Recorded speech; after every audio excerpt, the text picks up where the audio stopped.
Tuổi thanh xuân biết hiến dâng cho đời, bằng tình yêu quê hương và đất nước. Tuổi thanh xuân biết sống cho ngày mai, với đôi tay khối óc con tim. Tuổi thanh xuân biết hiến dâng cho đời, bằng lửa yêu đam mê bừng sức sống.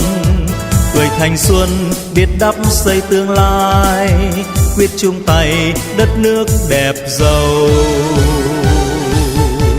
Thanh niên đâu cần thanh niên có, thanh niên đâu khó có thanh niên. Thanh niên không ngại chi gian khó, thanh niên nói giống hùng anh. Thanh niên đâu cần thanh niên có, thanh niên đâu khó có thanh niên. Thanh niên không ngại chi gian khó, thanh niên nói giống tiên rồng.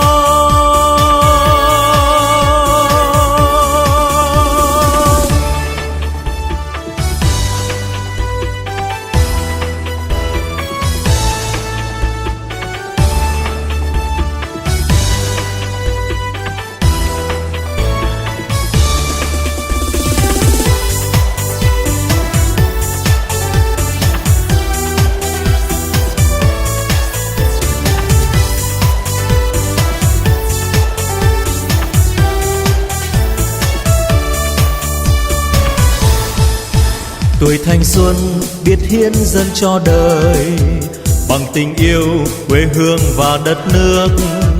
Tuổi thanh xuân biết sống cho ngày mai, với đôi tay khối óc con tim. Tuổi thanh xuân biết hiến dâng cho đời, bằng lửa yêu đam mê bừng sức sống. Tuổi thanh xuân biết đắp xây tương lai, quyết chung tay đất nước đẹp giàu. Thanh niên đâu cần thanh niên có, thanh niên đâu khó có thanh niên. Thanh niên không ngại chi gian khó, thanh niên nói giống hùng anh. Thanh niên đâu cần thanh niên có, thanh niên đâu khó có thanh niên.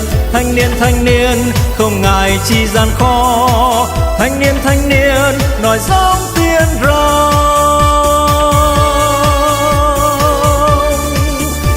Thanh niên đâu cần thanh niên có, thanh niên đâu khó có thanh niên.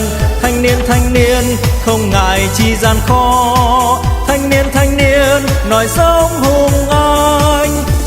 Thanh niên đâu cần thanh niên có, thanh niên đâu khó có thanh niên.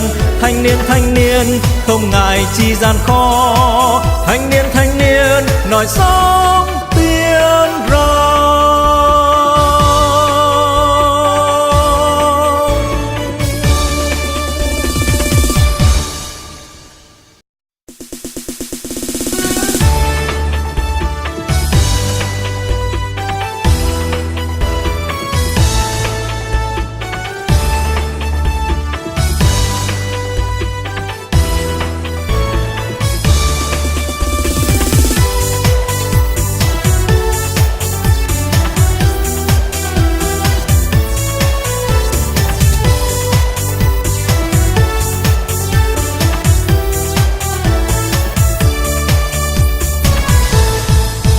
Tuổi thanh xuân biết hiến dâng cho đời, bằng tình yêu quê hương và đất nước.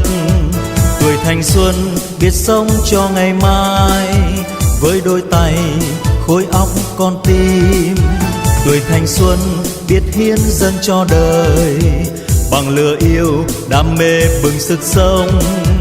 Tuổi thanh xuân biết đắp xây tương lai, quyết chung tay đất nước đẹp giàu.